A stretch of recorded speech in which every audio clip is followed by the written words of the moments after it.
Victoria Laurent stood in the lobby of the Grand Meridian Hotel, watching the construction crew repair the damaged marble flooring in the East Wing. Her designer heels clicked against the temporary plywood as she approached the foreman's office. She had exactly 11 weeks to secure her inheritance, and every second counted. The will her father left behind was crystal clear: marry within 1 year of his death, or the entire hotel empire would transfer to her cousin Brandon, a man who cared more about converting historic properties into nightclubs than preserving their legacy. Victoria had spent 10 months searching for someone suitable. Someone from her social circle who would understand this was business, not romance. Every candidate had failed. They either wanted more money, more control, or they wanted something real that Victoria simply could not offer. She had built walls around her heart years ago. No amount of desperation would make her tear them down. That morning she had received yet another rejection. Her lawyer sat across from her at breakfast, looking sympathetic but firm. Victoria needed a different approach, something nobody would expect. The construction worker James Carter wiped sweat from his forehead as he measured the final section of marble that needed replacement. At 32, he had been working construction for 12 years, ever since dropping out of engineering school when Noah was born. The job paid enough to cover rent and food, but medical bills were crushing him slowly. Noah had been diagnosed with juvenile diabetes 2 years ago. The insulin, the monitors, the doctor visits, all of it added up faster than James could earn.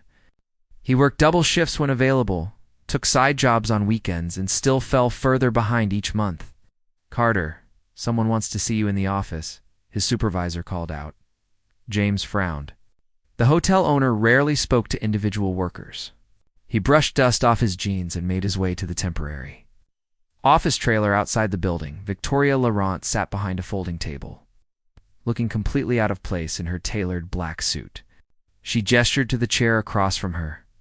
"Mr. Carter, I have a business proposition for you." The offer. James listened in stunned silence as Victoria explained her situation. Her father's will, the timeline. The cousin who would destroy everything the Laurent family had built over 3 generations. Then came the proposal that made his head spin. $20,000 for 3 months of your time, Victoria said, her voice steady and businesslike. "You would be my husband on paper. We would live together, attend social events together, and present ourselves as a married couple. After 3 months, we divorce quietly, and you walk away with the money." James stared at her. "You want to pay me to marry you? I need to fulfill the terms of my father's will. You need money for your son's medical care. This solves both our problems." "This is insane." Victoria leaned forward. "I investigated you, Mr. Carter. I know about Noah, about the hospital bills, about the second mortgage on your apartment. I know you work 70 hours a week and still cannot afford the continuous glucose monitor his doctor recommended." Anger flashed through James. "You had no right to dig into my life." "I had every right. I needed to know who I was approaching." She pulled out a folder and slid it across the table. "I can offer more than just the $20,000. I can ensure Noah receives the best medical care available, private specialists, all expenses covered." The words hit James like a physical blow. He thought about Noah asking why they could not get the new insulin pump, about telling his son they would make do with finger pricks 6 times a day, about the fear in Noah's eyes during the last hypoglycemic episode. "Why me?" James asked, his voice rough. "You could find someone from your world, someone who fits better." Victoria's expression softened slightly. "Because everyone in my world wants something beyond the contract. They see an opportunity to gain permanent access to the Laurent fortune. I need someone who will leave when the 3 months are over. No complications." The conditioned James stood and walked to the small window overlooking the construction site. His crew was laughing about something, unaware. Victoria's driver stopped in front of a modest apartment building in a working-class neighborhood she had never visited before. The paint was fading on the exterior walls, and children played soccer in the small courtyard. This was a world completely foreign to her. Yet she stepped out of the car with determination. She had changed from her business suit into simple jeans and a blouse, though even these casual clothes probably cost more than a month of rent here. Victoria climbed the stairs to the third floor, her heart beating faster with each step. She had negotiated million-dollar deals without breaking a sweat. But meeting an 8-year-old boy terrified her. James opened the door before she could knock. He wore a clean t-shirt and jeans, his hair still damp from a shower. "You came," he said, sounding genuinely surprised. "I said I would." A small voice called from inside. "Dad, is that her?" Victoria followed James into the apartment. It was tiny compared to her penthouse, but immaculately clean. Drawings covered one wall, homework papers were spread across a small dining table, and medical supplies sat organized on a kitchen shelf. Noah stood in the living room, a thin boy with his father's dark eyes and a cautious expression. He wore a t-shirt with a superhero logo and had a medical device attached to his arm. Victoria said, suddenly unsure of herself. "I am Victoria." "No." "Dad said, you might be my new mom." Noah tilted his head. "Are you rich?" "Noah," James warned gently. "It is okay." Victoria smiled despite her nerves. "Yes, I have money. But that is not why I am here." "Then why are you here?" The directness of the question caught Victoria off guard.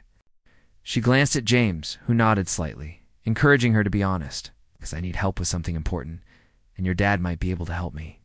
But first, I wanted to meet you." Dinner together, James had prepared spaghetti with meatballs, simple but filling. Victoria sat at their small table, feeling awkward as Noah explained the proper way to twirl pasta on a fork. The boy's enthusiasm was infectious, and she found herself relaxing despite this strange situation. "Dad burns the garlic sometimes," Noah confided. "But tonight, it is pretty good." "I heard that," James called from the kitchen. But he was smiling. Victoria helped clear the dishes afterward, fumbling with the unfamiliar task. Noah giggled when she could not figure out how to work their old dishwasher. "You really are rich," he observed. "You do not even know how dishwashers work." "I have people who handle that at my apartment," Victoria admitted. "Maybe you can teach me," Noah demonstrated proudly, explaining each button and setting. Victoria listened carefully, committing the information to memory. This small moment felt more important than any business meeting she had ever attended. The medical routine at 7:30. James brought out Noah's medical supplies. Victoria watched as father and son moved through their evening routine with practiced efficiency. James checked Noah's blood sugar levels, calculated insulin doses, and prepared the injection. "Does it hurt?" Victoria asked softly. Noah shrugged. "Sometimes, but Dad is really good at it now. When I was first diagnosed, he was shaky and it hurt more." James winced at the memory. "We have both gotten better at this." "Can I stay while you do it?" Victoria asked. Noah looked at his father, who nodded. Victoria moved closer, watching as James cleaned the injection site on Noah's stomach. The boy barely flinched when the needle went in, but Victoria saw him grip the arm of the couch tightly. When it was done, Noah looked up at her. "Most people leave the room. They say it makes them uncomfortable. You are the one getting the injection," Victoria said. "If you can handle it, I can watch." Something shifted in Noah's expression. A small smile appeared. "You are braver than my aunt. She faints at needles." Building connection the second night, Victoria arrived with a board game she had purchased that afternoon. She had asked the store clerk for recommendations for 8-year-olds and left with 3 options. Noah chose the adventure game immediately. They played for 2 hours, Noah explaining rules and Victoria making deliberately bad moves that made him laugh. James watched from the kitchen, preparing their dinner, and Victoria caught him smiling several times. "You're letting me win?" Noah accused halfway through the game. "Maybe a little," Victoria admitted. "Not. I want to win fair." Victoria adjusted her strategy, playing competitively but not ruthlessly. Noah won legitimately, and his triumphant cheer filled the small apartment with joy. During dinner, Noah asked about Victoria's hotels. She described the grand ballrooms, the rooftop restaurants, the historic architecture. Noah listened with wide eyes. "Can I see them sometime?" he asked. "If your dad says it is okay, I would love to show you." James met her eyes across the table. Something unspoken passed between them, an acknowledgement that this was becoming more real than either had anticipated. The third night, Crisis Victoria arrived on the third evening to find James pacing anxiously. Noah was lying on the couch, looking pale and sweaty. "What happened?" Victoria asked immediately. "His blood sugar dropped too fast during his soccer game after school. He is okay now, but these episodes scare me every time." James ran his hand through his hair. "The school nurse called me, and I had to leave work early." Victoria sat beside Noah, who gave her a weak smile. "I am okay. This happens sometimes. It should not happen as often as it does," James said quietly. "If he had the continuous monitor, it would alert him before the levels get dangerous. But those cost $300 a month, and insurance only covers part of it." Victoria made a mental note. The contract had not been signed yet, but she could make arrangements. She turned her attention back to Noah. "What helps when you feel like this?" "Dad reads to me. It distracts me until I feel better." "What are you reading right now?" Noah pointed to a worn paperback on the coffee table, an adventure story about a boy and his dog. Victoria picked it up and opened to the bookmarked page. "May I?" Noah nodded, settling back against the cushions. Victoria began reading, her voice steady and calm. James sat on Noah's other side, his hand resting on his son's shoulder. They stayed like that for an hour. Victoria reading chapter after chapter until color returned to Noah's cheeks. Honest conversation after Noah fell asleep.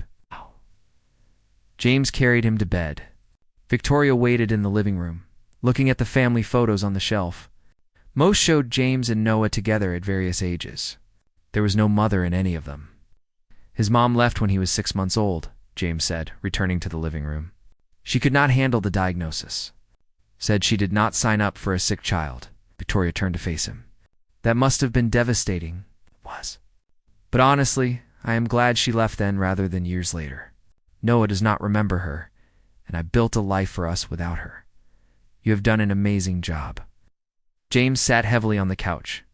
"I work constantly. I barely sleep, and I still cannot give him everything he needs. Some job I am doing." Victoria sat beside him. "Noah is happy, healthy, and loved. That is more than many children have. Deserves more than just enough." James looked at her directly. "Is this really about meeting us, or are you trying to ease your guilt about the arrangement?" The question was fair, and Victoria considered it carefully. "When I first came here, it was about vetting you, making sure you were suitable. But now, I genuinely want to be here. Noah is remarkable, and you are an incredible father. You still want the marriage contract. Still need it." "Yes. My father's legacy is at stake." James was quiet for a long moment. "Noah already adores you. For more days, and he will be completely attached. When the 3 months end, and you leave, it will break his heart." "I know," Victoria whispered, "and that terrifies me more than anything." A shift in perspective the fourth night brought laughter.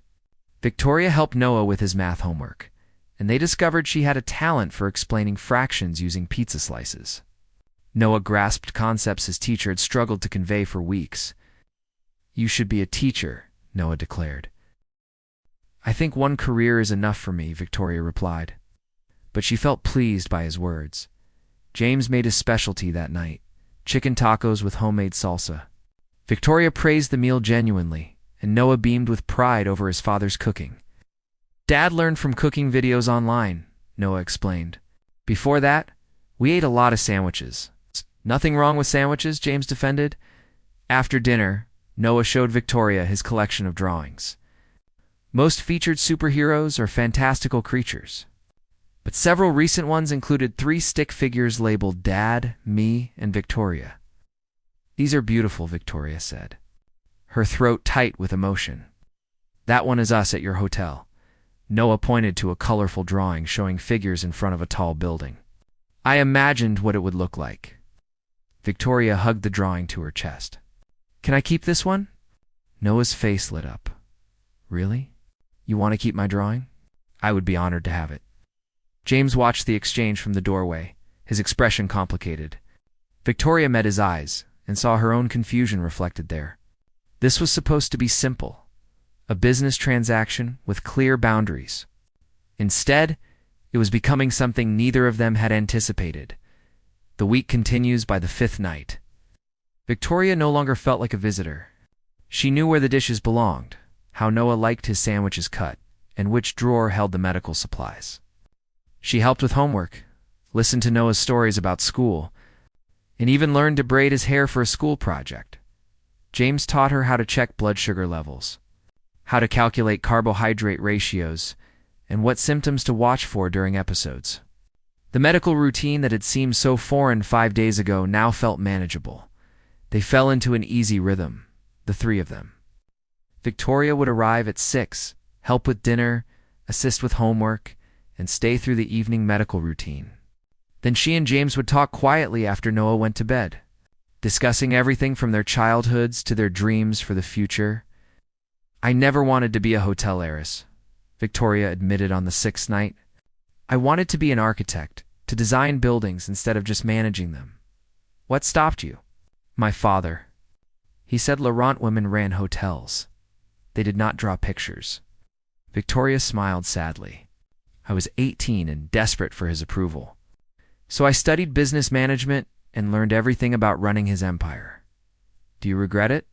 Victoria considered the question. "I regret not fighting harder for what I wanted. But I also love the hotels. I just wish I had chosen them freely instead of having them chosen for me." James nodded slowly. "I understand that. I was studying engineering when Noah came along. Had to drop out to work full-time. Sometimes I wonder what life would have been like if I had finished school." "You could go back? With what time? What money?" Victoria started to respond, then stopped herself. She could offer to pay for his education, to provide childcare, to solve all his problems with money, but that would change the dynamic they had built. And she found herself wanting to protect this fragile connection. The final decision on the 7th night. Noah seemed quieter than usual. After dinner, he sat between Victoria and James on the couch, his small body tense. "What is wrong, buddy?" James asked. "Tomorrow is the last night of the week," Noah said softly. "Then Victoria decides if she wants to stay or go away." Victoria's heart clenched. "Noah, that is not exactly how it works. That is what Dad said. You were testing us to see if we were good enough." James closed his eyes. "That is not what I meant, son." Noah turned to Victoria, his eyes serious beyond his ears. "Are we good enough?" Victoria pulled Noah into her arms, holding him tight. "You are more than good enough. You are wonderful, both of you.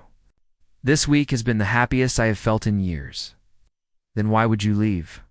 The question hung in the air.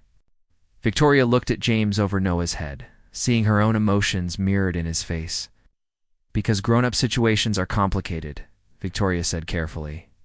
"Your dad and I have things we need to figure out." Noah pulled back to look at her. "Do you like us?" "Very much. Do you like Dad?" Victoria felt her cheeks warm. "Yes, I do." "Does Dad like you?" James reached over and ruffled Noah's hair. "Yes, Noah, I like Victoria." "Then it is not complicated at all." Noah stood up, looking satisfied. "Grown-ups make things complicated when they are scared. But you should not be scared of people who like you." With that profound statement, Noah announced he was going to brush his teeth, leaving Victoria and James alone. "Out of the mouths of children," James murmured. Victoria laughed shakily. "He is right, you know. We are making this more complicated than it needs to be." "So what do?"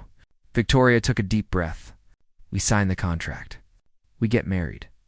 And we take it one day at a time, seeing where this goes. And if real feelings develop, then we deal with that when it happens." Oh. Victoria reached for his hand, but Noah approves. "That was your condition, and he has given his blessing." James squeezed her hand. "Tomorrow, we go see your lawyer? Tomorrow, we make this official." From the bathroom, they heard Noah call out, "I heard that. We are going to be a family." Victoria and James laughed together, the sound filling the small apartment with hope for a future neither had planned, but both were beginning to want. The courthouse was nothing like the grand wedding venues Victoria had imagined as a girl. Gray walls, fluorescent lighting, and the faint smell of cleaning products created an atmosphere more bureaucratic than romantic. Yet as she stood beside James in front of the magistrate, Victoria felt her hands trembling in a way they never had during any business deal. James wore a navy suit that Victoria had insisted on buying for him. He had protested initially, but she convinced him that appearances mattered for what came next. Noah stood between them in his best shirt and tie, holding a small bouquet of flowers he had picked out himself. "Do you, Victoria Marie Laurent, take this man to be your lawfully wedded husband?" the magistrate asked in a monotone voice. Victoria looked at James. His dark eyes met hers with an intensity that made her forget. They were standing in a government office. For a moment, she saw not the construction worker she had propositioned 3 weeks ago, but the man who had cooked dinner for her every night, who had taught her about insulin calculations, who had made her laugh until she cried. "I do," she said, her voice steady despite the chaos in her heart. "James Michael Carter, take this woman to be your lawfully wedded wife?" James glanced down at Noah, who nodded encouragingly, then back to Victoria. "I do." The magistrate pronounced them husband and wife with all the enthusiasm of someone reading a grocery list. "You may kiss the bride." James leaned in slowly, giving Victoria time to pull away if she wanted. She did not. Their lips met in a brief, soft kiss that somehow felt more significant than the vows they had just spoken. When they pulled apart, Noah cheered loudly, his voice echoing through the small room. "We are a family now," he shouted, throwing his arms around both of them. Victoria hugged Noah back, blinking away unexpected tears. Over his head, she caught James watching her with an expression she could not quite read. Hope, maybe, or fear. Perhaps both. Moving in the moving truck arrived at Victoria's penthouse the following morning. James and Noah stood in the marble lobby, staring up at the building that would be their home for the next 3 months. "It is really tall," Noah observed.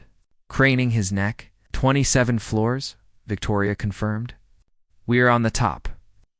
The penthouse was larger than anything James had imagined. Floor-to-ceiling windows overlooked the city. The kitchen had appliances he did not recognize, and the living room alone was bigger than his entire apartment. "Noah, your room is this way," Victoria said. Leading them down a hallway, she opened a door to reveal a bedroom that made Noah gasp. The walls were painted a soft blue. There was a desk by the window, and shelves waited to be filled with his books and toys. But what caught his attention was the bed, shaped like a race car.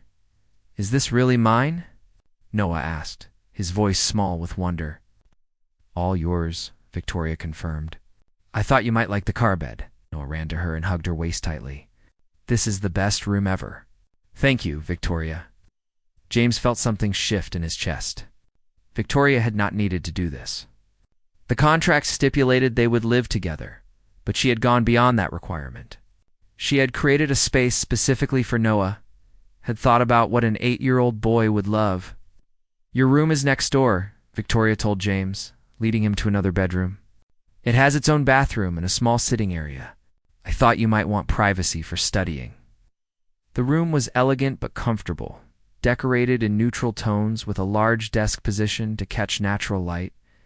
On the desk sat a laptop, still in its box. "Victoria, you did not have to. I wanted to," she interrupted gently. "You mentioned wanting to finish your engineering degree. The laptop has all the software you will need for your classes." James stared at the computer, then at her. "Why are you doing this?" Victoria met his eyes. "Because the contract says we have to live together, but it does not mean we have to be miserable. I want you both to be comfortable here. This feels like more than comfort. This feels like you actually care." "Maybe I do," Victoria said softly. Then, as if embarrassed by the admission, she quickly added, "I will let you unpack.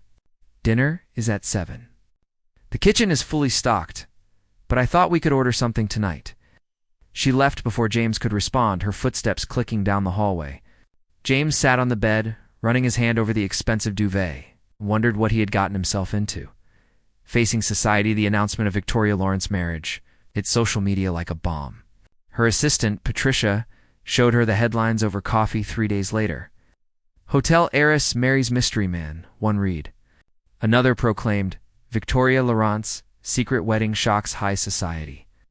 The most brutal headline stated simply, From rags to riches, construction worker lands fortune. They are not holding back, Patricia observed.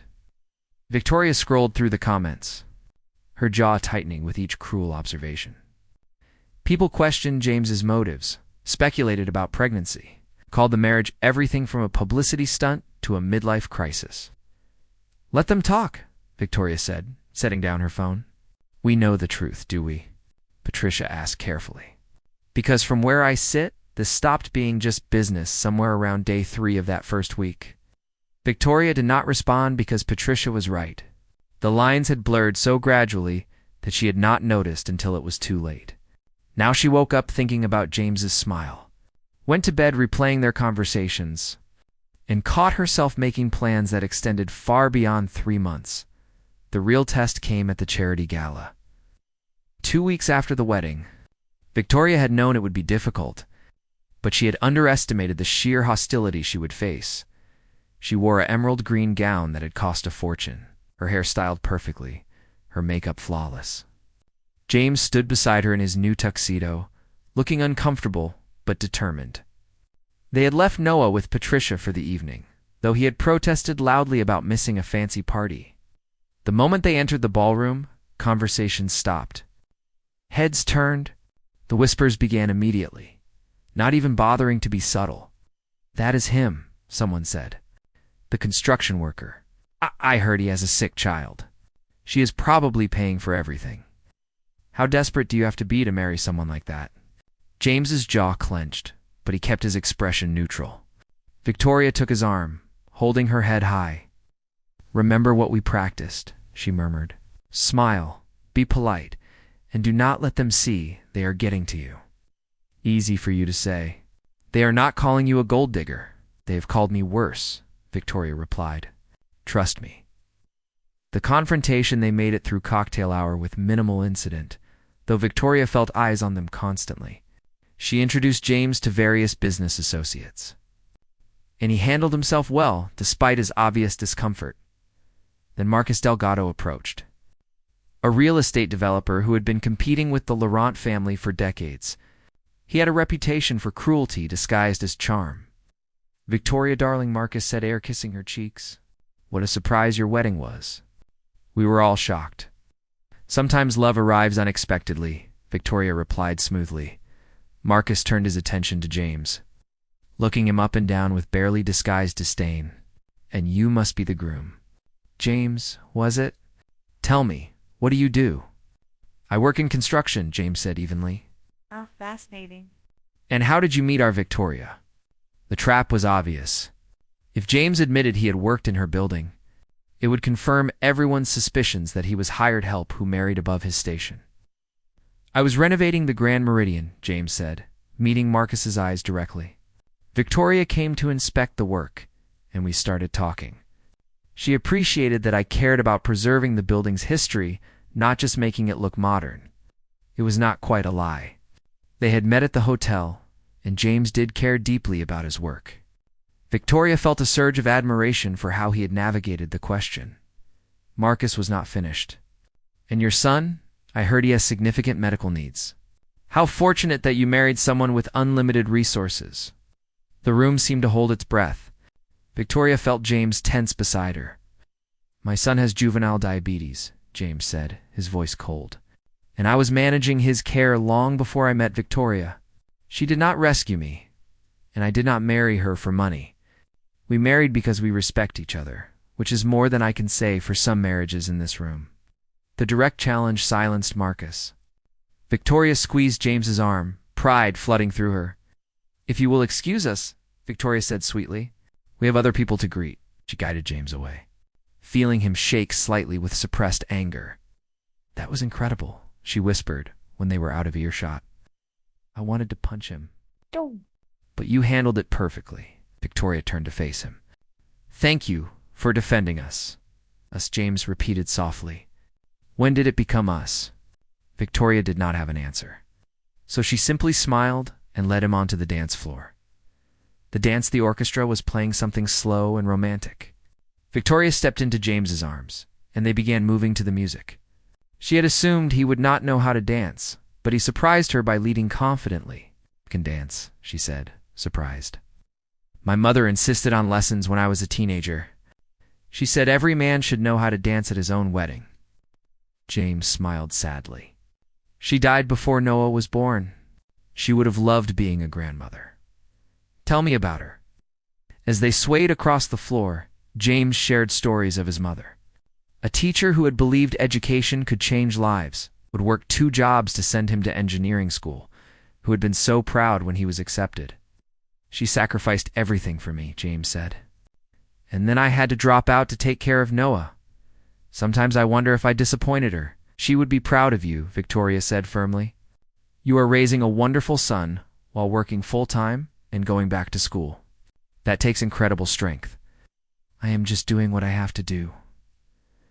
That is what makes it admirable. They danced in silence for a moment before James spoke again. What about your parents? You have mentioned your father's will, but nothing about your mother. Victoria's expression clouded. My mother died when I was 16. Cancer. She fought for 2 years, but eventually the disease won. She paused. My father threw himself into work afterward. I think he could not bear to be home where everything reminded him of her. So I grew up alone in a huge house, with staff who were paid to care for me, but did not actually care about me. That sounds lonely. That is why I understand Noah's fear about people leaving. I know what it feels like to be abandoned, even if the person is still alive. James pulled her slightly closer. I am not going to abandon you, Victoria.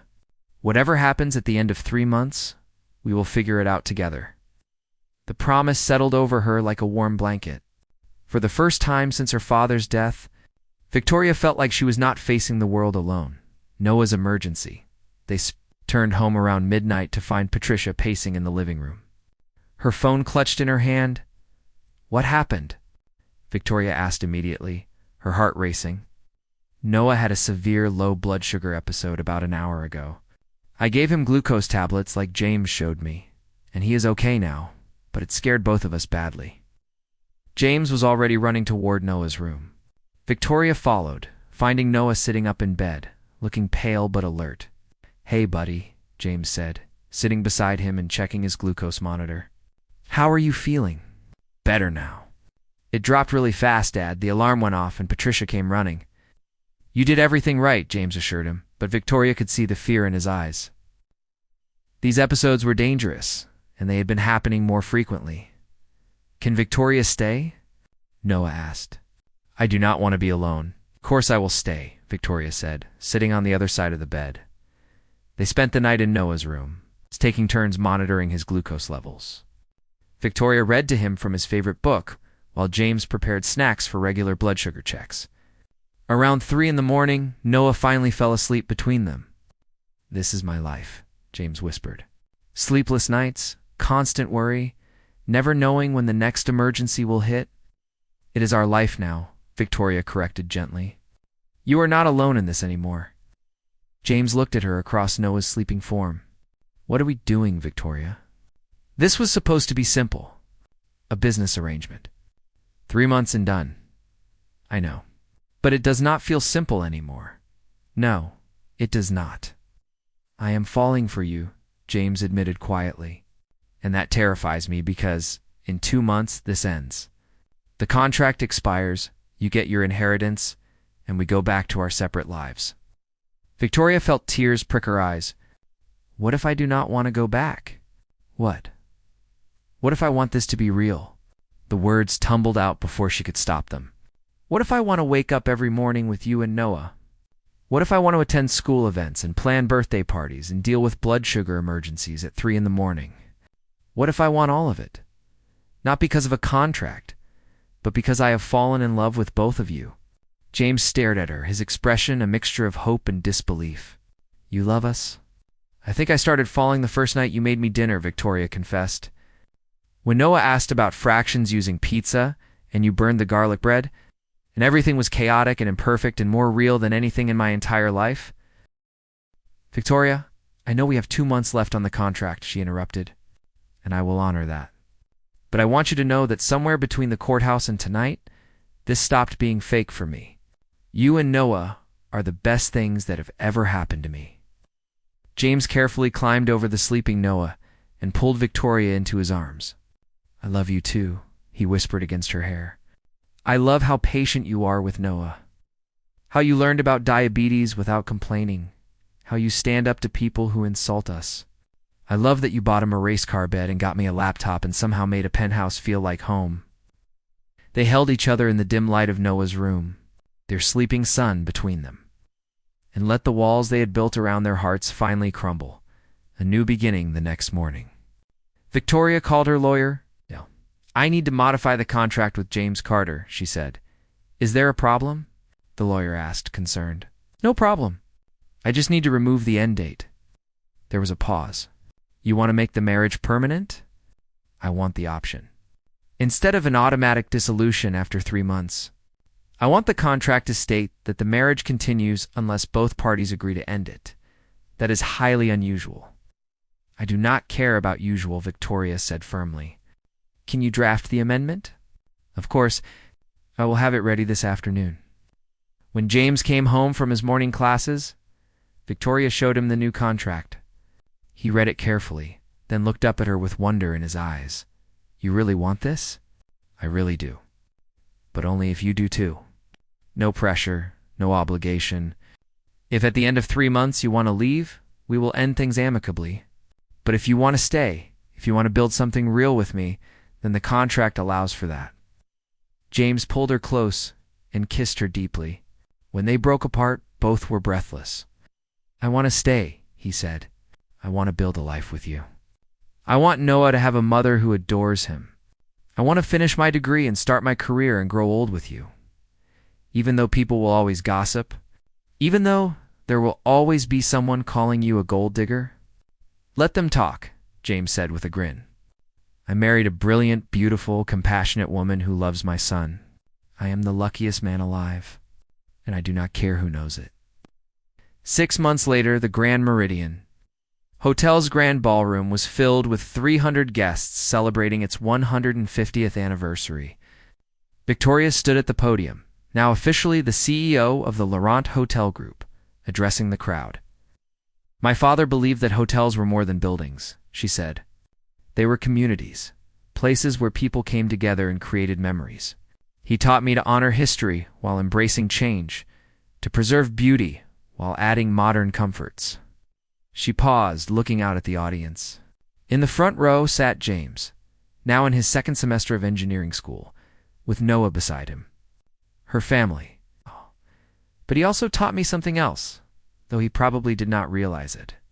He showed me that the most important things in life cannot be inherited or bought. They must be earned through love, trust, and commitment. I found that truth in an unexpected place with unexpected people, and my life has been transformed because of it." After the speech, as guests mingled and celebrated, Noah tugged on Victoria's dress. "That was a good speech." "Mom," he said. Victoria's heart swelled. Noah had started calling her mom about a month ago, tentatively at first, then with growing confidence. Each time he said it, she felt like she had been given the greatest gift in the world. "Thank you, sweetheart. Can we get cake now? I checked my blood sugar, and it is good." "Absolutely. Let's find your father and get cake." They found James talking with one of Victoria's business partners, holding his own in a conversation about sustainable building practices. When he saw them approaching, his face lit up with a smile that still made Victoria's heart skip. "Ready for cake?" he asked Noah. "Very ready." As they walked toward the dessert table together, James took Victoria's hand. She looked down at their intertwined fingers, at the wedding bands they still wore, and thought about how far they had come from that desperate proposal in a construction trailer. "What are you thinking about?" James asked. "About how the best things in life come from the most unexpected places," Victoria said. "About how grateful I am that you demanded I meet Noah before signing any papers." "Best decision I ever made," James agreed. "Well, second best. Marrying you was the first." Noah, walking slightly ahead of them, turned around and grinned. "You two are so mushy, but I like it. It means you are not going to get divorced." "Never," Victoria and James said in unison, then laughed at their synchronized response.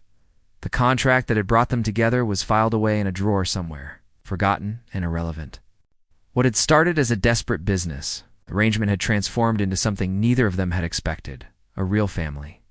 Built on love, trust, and the courage to choose each other every single day. Victoria looked around the ballroom at the celebration. At the hotel her father had loved, at the legacy she was now honoring in her own way. But more than any of that, she looked at the man beside her and the boy racing ahead toward the cake table. And she knew she had found something worth more than any inheritance.